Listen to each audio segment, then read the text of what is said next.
दोस्तों, मैं प्रवीण कुमार उज्जवल क्लासेस में एक बार फिर आप सभी का स्वागत करता हूं। आई होप कि आप सभी बहुत अच्छे होंगे। तो दोस्तों, आज की इस वीडियो में मैं बताने वाला हूं ऑक्सीकरण क्या है, ठीक ना।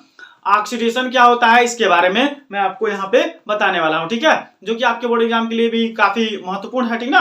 तो ये क्लास 10 चैप्टर नंबर 4 कार्बन और इट्स कंपाउंड्स का है, ठीक ना। Carbon and it's compounds chapter से है ये, ठीक ना। तो इसको आप अच्छे से देखेंगे और चीजों को समझने की कोशिश करेंगे, ठीक है, जिससे कि अगर ये आपके बोर्ड एग्जाम में ऐसा क्वेश्चन मिल जाता है तो उसको आप आसानी से लिख लेंगे, ठीक है। तो यदि आप मेरे चैनल पर नए व्यूअर्स हैं तो सबसे पहले आप मेरे चैनल को सब्सक्राइब कर लीजिए और वीडियो को लाइक कीजिए, ठीक ना। तो चलिए हम लोग चलते हैं अपने टॉपिक पे। तो टॉपिक क्या है हमारा, देखिए, ऑक्सीकरण, जिसको इंग्लिश में बोलेंगे ऑक्सीडेशन, ठीक है। इससे पहले भी आपने पढ़ा था पहले वाले चैप्टर में आपने पढ़ा था ऑक्सीकरण के बारे में, लेकिन यहाँ पे कुछ हट गया, ठीक ना। इसको आप ध्यान से समझेंगे। तो यहाँ पे देखिए, क्या ऑक्सीकरण कहते किसको है, या मतलब इसमें क्या होता है, इस चीज को आप जानेंगे, ठीक ना। देखिए, तो ऑक्सीकरण वह अभिक्रिया है, ठीक ना, जिसमें कार्बन यौगिक ऑक्सीकारक तत्व की उपस्थिति में ऑक्सीजन लेते हैं। किसके उपस्थिति में लेते हैं, तो ऑक्सीकारक तत्व की उपस्थिति में लेते हैं और दूसरे कार्बन यौगिक का निर्माण करते हैं, ठीक ना। तो इस प्रकार से क्या होता है इसमें कि दूसरे कार्बन यौगिक का निर्माण होता है। अब यहाँ पे आपको समझ में नहीं आ रही एक बात की ऑक्सीकारक क्या होता है, ठीक ना। तो यहाँ पे देखिए, मैं बताने जा रहा हूं ऑक्सीकारक क्या है, ठीक ना। तो ऑक्सीकारक समझेंगे तो आपके लिए रिएक्शन आसान होगा, ठीक ना, ये डिफिनीशन आसान होगा, ठीक है। फिर आपको जो आगे रिएक्शन पढ़ाना है वो भी आपके लिए क्या होगा, आसान होगा, समझ में आएंगी चीजें, ठीक ना। तो देखिए, जो ऑक्सीकारक है, तो ऑक्सीकारक यहां देखिए, ऑक्सीकारक यानी इंग्लिश में क्या बोलेंगे, ऑक्सीडाइजिंग एजेंट बोलेंगे। क्या बोलेंगे, ऑक्सीडाइजिंग एजेंट, ठीक ना। तो हम देखेंगे कि वे पदार्थ जो अन्य पदार्थों में ऑक्सीजन जोड़ने का या जोड़ने की क्षमता रखते हैं, ऑक्सीकारक कहलाते हैं, ठीक ना। यानी ऐसे पदार्थ जो अन्य पदार्थों में ऑक्सीजन जोड़ने की क्षमता रखते हैं, कैपेसिटी रखते हैं, ठीक ना, उनको बोला जाता है ऑक्सीकारक। आई बात समझ में, ऑक्सीकारक क्या होता है, ठीक है। तो यहां पे देखेंगे आपको जो, अब यहाँ पे आपको अच्छे से समझ में आएगा जब मैं आपको रिएक्शन बताऊंगा, ठीक ना। तो आप रिएक्शन को अच्छे से समझेंगे क्योंकि पेपर में आपको रिएक्शन भी लिखने क्या होते हैं, बहुत नेसेसरी होते हैं, ठीक ना। तो आपको इसका रिएक्शन भी अच्छे से समझना है और इसी रिएक्शन में आपको बताने वाला हूं कि कैसे ऑक्सीजन जुड़ रहे हैं। आ रही बात समझ में, और इसको आप देखिए, ठीक ना। चलिए, तो यहां पे आपको देखना है, देखिए उदाहरण क्या है कि जब एथिल एल्कोहल को क्षारीय पोटेशियम परमैंगनेट विलयन या अम्लीकृत पोटेशियम डाइक्रोमेट विलयन के साथ गर्म किया जाता है तो यह एसिटिक अम्ल में ऑक्सीकृत हो जाता है, ठीक ना। या आप बोल सकते हैं यह एसिटिक अम्ल और जल में ऑक्सीकृत हो जाता है। अरे बात समझ में। अब चलिए, अब आप इसको रिएक्शन के साथ समझिए, ठीक ना। देखिए, एथिल एल्कोहल यहाँ पे देखिए, ऑलरेडी यहाँ पे है, क्या है, एथिल एल्कोहल, ठीक ना। तो एथिल एल्कोहल को आप पढ़ते आ रहे हैं, अगर आपने पीछे वाला जो वीडियो आपने देखा होगा तो आपको समझ में आ गया होगा कि एथिल एल्कोहल क्या होता है, ठीक ना। एथिल एल्कोहल के बारे में मैंने पूरा बताया।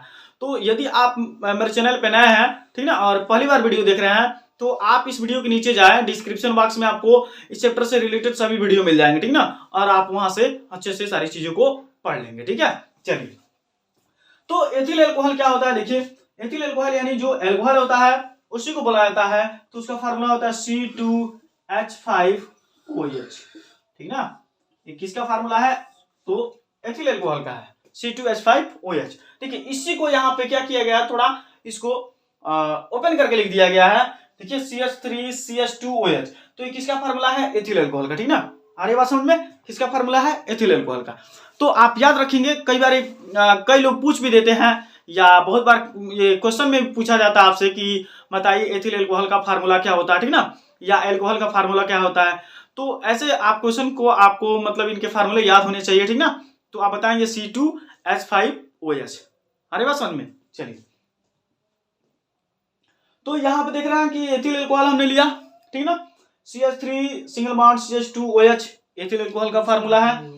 और बात हुई है, ये आपके ऊपर डिपेंड करता है कि आप क्षारीय पोटेशियम परमैंगनेट विलयन के साथ गर्म कर रहे हैं या अम्लीकृत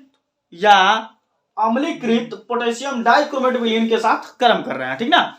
तो यहाँ पे अब आपके ऊपर डिपेंड करता है, चाहे तो आप किसी एक के साथ गर्म कर सकते हैं, ठीक ना, या तो इससे आपके पास विकल्प है, ठीक ना। देखिए तो हम यहाँ पे क्या कर रहे हैं, हमने क्या किया कि एथिल अल्कोहल को क्षारीय पोटेशियम परमैंगनेट के साथ गर्म किया, ठीक ना। तो गर्म किया हमने, तो देखिए क्या प्राप्त हुआ, एसिटिक एसिड प्राप्त हुआ और वाटर प्राप्त हुआ, ठीक ना। अब आपको समझ में नहीं आ रहा कि सर कैसे प्राप्त होता है, ठीक ना, इस चीज को समझिए, ठीक है, इस चीज को समझिए। देखिए यहाँ पे क्या है, CH3 है, ठीक ना।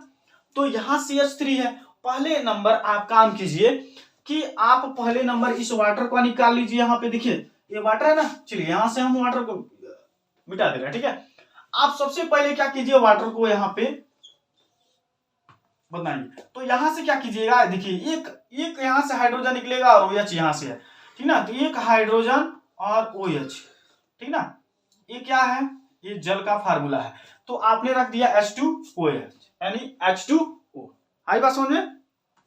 अब आप देखेंगे कि एक यहां से हाइड्रोजन निकल गया है, तो यहां थोड़ा ध्यान देंगे, यहाँ CH3 है, CH3 है, ठीक ना। यहाँ पे हमने क्या किया, यहाँ पे हमने कुछ भी मतलब कोई चेंजिंग नहीं किया, CH3 है तो CH3 हमने लिख दिया, ठीक है। उसके बाद हमने क्या किया यहाँ पे कि CH2, तो CH2 में से हमने क्या लिखा, सिर्फ C को, ठीक ना, यहाँ पे C को लिखा और एक H को लिखा, ठीक है। और यहां से क्या किया हमने, यहां से 2 ऑक्सीजन को जोड़ लिया, क्योंकि हमें क्या करना था, हमें ऑक्सीजन को जोड़ना था, ठीक है। तो हमने यहां से 2 ऑक्सीजन को जोड़ लिया, तो ये क्या हो गया यहाँ पे COOH, ठीक ना। और इस प्रकार से क्या बन गया, ये एसिटिक एसिड बन गया। क्या बन गया, एसिटिक एसिड बन गया। आई बात समझ में, ठीक ना। तो आप यहां देख रहे हैं CH3COOH, ठीक ना। और हमें क्या प्राप्त हो गया, इस प्रकार से एसिटिक एसिड और वाटर प्राप्त हो गया।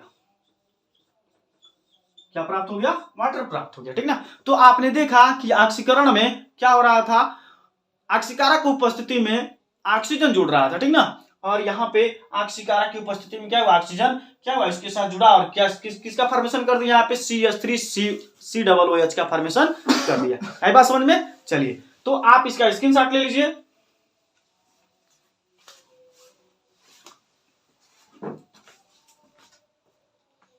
चलिए अब हम लोग नेक्स्ट यहाँ पे हेडिंग पढ़ते हैं, ठीक ना। क्या हमारा यहाँ पे हेडिंग देखिए, युगात्मक या संकलन या संयोजन अभिक्रिया, जिसको क्या कहेंगे, एडिशन रिएक्शन कहेंगे, ठीक ना। तो एडिशन यानी एड, आप शुरू में पढ़े होंगे, छोटे छोटे क्लासेस में आप पढ़े होंगे एड, तो ठीक ना, आपको सर ने पढ़ाया होगा एड करना, मतलब एड कैसे किया जाता है। एड का मतलब क्या करना होता है, 2 + 2 को आप जोड़ रहे थे तो उसको 4 बोला जा रहा था, ठीक ना, यानी क्या है, एड है। तो यहाँ पे आप इस चीज को समझेंगे कि यहाँ पे भी हमें क्या करना है, एडिशन रिएक्शन के बारे में पढ़ना है, ठीक ना। तो क्या होता है, इसको देखिए, असंतृप्त यौगिकों को संतृप्त यौगिक बनाने के लिए, ठीक ना, यानी जो असंतृप्त यौगिक हैं उनको संतृप्त यौगिक बनाने के लिए परमाणु या परमाणुओं का समूह को असंतृप्त यौगिकों में जोड़ा जाता है, ठीक ना। क्या किया जाता है, असंतृप्त यौगिकों में जोड़ा जाता है, इसे संयोजन अभिक्रिया कहते हैं, ठीक ना। जब असंतृप्त को संतृप्त बनाने के लिए परमाणु या परमाणु के समूह को असंतृप्त के साथ उसको जोड़ा जाता है, तो उसी को कहा जाता है एडिशन रिएक्शन या युगात्मक अभिक्रिया या संयोजन अभिक्रिया या संकलन अभिक्रिया। आई बात समझ में। चलिए तो यहाँ पे आपने देखा कि यहाँ पे जोड़ने से रिलेशन, यहाँ पे जोड़ने से बात की जा रही है, यहाँ पे एक दूसरे से संबंध को बताया जा रहा है, ठीक ना। फिर कह रहा है कि वह, आप देख सकते हैं, वह अभिक्रिया जिसमें पदार्थ जुड़ता है, ठीक ना। आप बिल्कुल साधारण में बता सकते हैं कि वह प्रक्रिया जिसमें नए पदार्थ या कोई पदार्थ जुड़ता है उसको संयोजन अभिक्रिया कहते हैं, ठीक है। तो यहाँ क्या लिखा है, वह अभिक्रिया जिसमें पदार्थ जुड़ता है संयोजन अभिक्रिया कहलाता है। आई बात समझ में, बहुत आसान है। इस अभिक्रिया का उपयोग सामान्यतः निकेल उत्प्रेरक के उपयोग के लिए किया जाता है, ठीक है। किसके लिए किया जाता है, निकेल उत्प्रेरक, और यहाँ पे चलिए निकेल उत्प्रेरक के लिए किया जाता है। तो अब बात आती है कि यहाँ पे सर उत्प्रेरक क्या होता है, ठीक ना। क्या उत्प्रेरक क्या होता है, ठीक ना।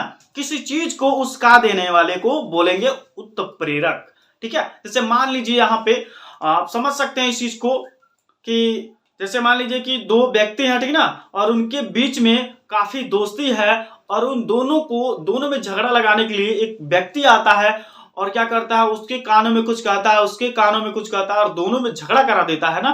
तो तो वहां पे वो व्यक्ति क्या करेगा, एक कैटलिस्ट का काम करेगा, ठीक ना।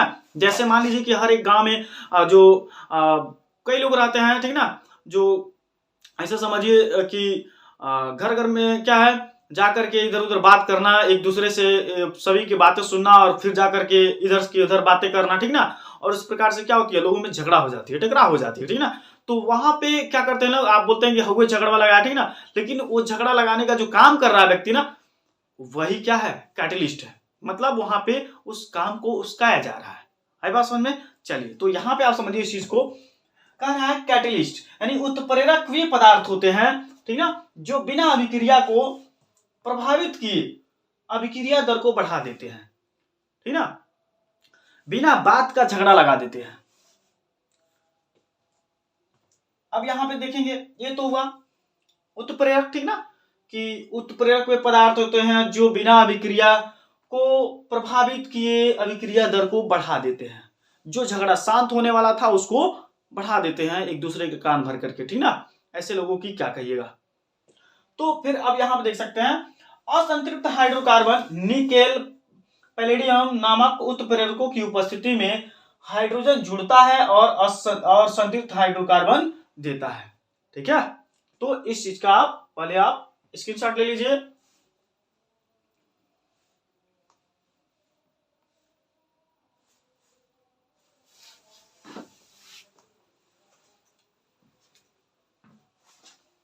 चलिए, अब हम लोग नेक्स्ट देखते हैं, ठीक ना। यहां पे देखेंगे आप हाइड्रोजनीकरण अभिक्रिया, ठीक ना, जिसको हाइड्रोजनेशन रिएक्शन बोला जाता है। क्या बोला जाता है, हाइड्रोजनेशन रिएक्शन, ठीक है। देखिए, ये आपके बोर्ड एग्जाम के लिए काफी मोस्ट इंपॉर्टेंट है, ठीक ना। इसको आप मोस्ट इंपॉर्टेंट लिख लीजिए, ठीक ना, क्योंकि ये आपके बोर्ड एग्जाम में पूछा हुआ क्वेश्चन है, ठीक ना। और उम्मीद है कि इस बार आ भी सकता है क्वेश्चन आपके बोर्ड एग्जाम में, इसलिए इसको आप अच्छे से पढ़ेंगे, ठीक ना। देखिए, हाइड्रोजनीकरण अभिक्रिया क्या होता है इसको समझिए, ठीक ना। असंतृप्त हाइड्रोकार्बन निकिल या प्लेडेनियम, ठीक है, क्या निकिल यानी Na या Pd नामक उत्प्रेरकों की उपस्थिति में हाइड्रोजन जोड़ता है। ये क्या करता है, जो असंतृप्त हाइड्रोकार्बन होता है निकिल और प्लेनेडियम, ठीक ना, इसके नामक उत्प्रेरकों की उपस्थिति में क्या करता है, हाइड्रोजन को जोड़ता है और असंतृप्त हाइड्रोकार्बन को देता है। देखिए, ये असंतृप्त हाइड्रोकार्बन में क्या करता है, हाइड्रोजन को जोड़ता है, किसकी उपस्थिति में, निकिल और प्लेडिनियम के, ठीक ना, और क्या बनाता है, संतृप्त हाइड्रोकार्बन को बनाता है। ऐसी अभिक्रिया का उपयोग वनस्पति तेलों का वनस्पतिकरण यानी वनस्पति घी करने के लिए किया जाता है, ठीक है। वनस्पति तेलों में सामान्यतः असंतृप्त कार्बन की लंबी श्रृंखला होती है, जबकि जंतु वसा में संतृप्त कार्बन श्रृंखला में, जबकि जंतु वसा में संतृप्त कार्बन श्रृंखला में होती है। यहां पे आप देख रहे हैं लंबी श्रृंखला में होती है और यहां कह रहा है ये संतृप्त कार्बन श्रृंखला में होती है। अब इसको आप लोग समझेंगे यहां पे, ठीक है। देखिए, यहां पे दिखा रहा है कि C डबल बॉन्ड C, ठीक ना, यानी दो इसका, यहां पे दो इसकी संयोजकताएं खाली हैं और यहां पे भी दो इसकी संयोजकताएं खाली हैं, ठीक है।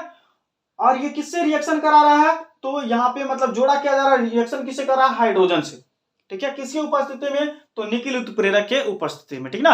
मैंने आपको पहले ही बताया कि उत्प्रेरक क्या है, ठीक ना। अभिक्रिया को क्या करता है, अभिक्रिया की रेट को यानी उसके समय को फास्ट कर देता है, ठीक ना, बढ़ा देता है और उस पर कोई अपना प्रभाव नहीं डालता, उस पर अभिक्रिया पर कोई प्रभाव नहीं पड़ता है, ठीक ना, और उस काफी तेजी से होने लगता है अभिक्रिया, ठीक ना। तो कह रहा है यहां देखिए कि यहां पे जब देख रहे हैं इसको, अब क्या करना है, हाइड्रोजन को जोड़ना है, ठीक ना, और यहाँ पे हाइड्रोजन 2 है तो इसको जोड़ेगा कैसे, देखिए, क्योंकि यहाँ पे क्या किया जा रहा है, उपस्थिति में हाइड्रोजन को जोड़ता है और क्या प्राप्त करता है, तो संतृप्त हाइड्रोकार्बन को प्राप्त करता है। तो यहाँ देखिए, जब ये हाइड्रोजन इसे रिएक्शन करता है निकिल की उपस्थिति में, तो यहाँ देखिए, यहाँ पे ये क्या होता है, ये बॉन्ड ब्रेक डाउन कर जाता है। ब्रेक डाउन मतलब क्या होता है, टूट जाता है। यहाँ पे जो डबल बॉन्ड है, यह कार्बन कार्बन के बीच में जो डबल बॉन्ड आप देख रहे हैं, ये क्या होता है, टूट जाता है, ठीक है। टूट जाने के बाद से क्या होता है, आप देखिए, ये R सिंगल बॉन्ड C और एक यहाँ पे अब बॉन्ड बचा हुआ है, तो एक इसकी जो वैलेंसी है वो खाली हो जाती है, ठीक ना। एक वैलेंसी मान लीजिए हम ऐसे इसको लिख दें ऐसे, ठीक है, इसकी एक वैलेंसी खाली कर दें, बात समझ में आ रही है, क्योंकि यहाँ पे आप देखते हैं कि यहाँ पे एक बॉन्ड टूटा हुआ है, तो अब कार्बन की वैलेंसी 4 होती ही है। देखिए 1 2 3 4, अगर ऐसे डबल बॉन्ड यहाँ पे आप रख देंगे तो क्या होगा, कार्बन की वैलेंसी 5 हो जाएगी और ये अभिक्रिया क्या हो जाएगा, गलत हो जाएगा, ठीक ना। तो यहाँ से इसके डबल बॉन्ड को हटा दिया गया है, तो यहाँ एक वैलेंसी इसकी खाली, एक वैलेंसी इसकी खाली है, तो यहाँ पे दोनों वैलेंसी क्या है, खाली है कार्बन की। तो यहाँ पे क्या होता है, यही हाइड्रोजन निकिल उत्प्रेरक की उपस्थिति में जाकर के यहाँ पे इसके साथ जुड़ जाता है, और जुड़ करके क्या बनाता है, असंतृप्त हाइड्रोकार्बन से बनाता है संतृप्त हाइड्रोकार्बन। आई बात समझ में, यह वनस्पति घी बनाता है, यानी संतृप्त हाइड्रोकार्बन को बनाता है। अब यहाँ पे बात समझेंगे, देखिए जो असंतृप्त यहाँ पे तेल है, द्रव है, यानी वनस्पति तेल है, ठीक ना, यह हमारे स्वास्थ्य के लिए क्या होता है, हानिकारक नहीं होता है, ठीक ना, यह हमारे स्वास्थ्य के लिए लाभदायक होता है। आप जो कुछ भी बनाते हैं सब असंतृप्त हाइड्रोकार्बन से ही बनाते हैं, वनस्पति तेल से ही, जो तलने वाली जो भी चीजें आप तेल से रिलेटेड चीजें बनाते हैं वो सब इसी से बना होता है, ठीक ना, इसी का होता है, असंतृप्त का ही होता है। आई बात समझे, यह मानव जीवन के लिए काफी लाभदायक है। आई बात समझ में, और जो संतृप्त ठोस है यह क्या होता है, हमारे बॉडी के लिए काफी हानिकारक होता है, ठीक ना, यानी मानव जीवन के लिए काफी नुकसानदायक होता है। तो ये भी चीज समझिए, इसको भी आप याद रखेंगे कि जो असंतृप्त हाइड्रोकार्बन है, ये जो वनस्पति तेल है, यह हमारे लाइफ के लिए क्या है, बहुत ही ज्यादा नेसेसरी है, ये हमारे स्वास्थ्य के लिए क्या है, उपयोगी है, यानी हमें बीमार नहीं करता है, ठीक ना। और यही बात करें संतृप्त हाइड्रोकार्बन की, जो संतृप्त वनस्पति घी बन रहा है वह क्या है, वह हमारे बॉडी के लिए हानिकारक है, ठीक ना, वो हमें हमारे स्वास्थ्य को क्या करता है, वो क्षति पहुंचाता है। आई बात समझ में, तो ये रहा आपका हाइड्रोजनीकरण अभिक्रिया, ठीक है, आप इसका स्क्रीनशॉट ले लीजिए।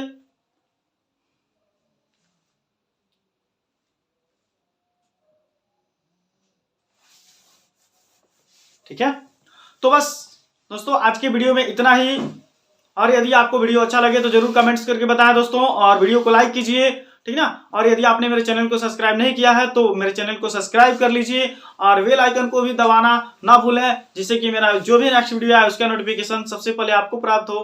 थैंक्स फॉर वॉचिंग वीडियो, जय हिंद।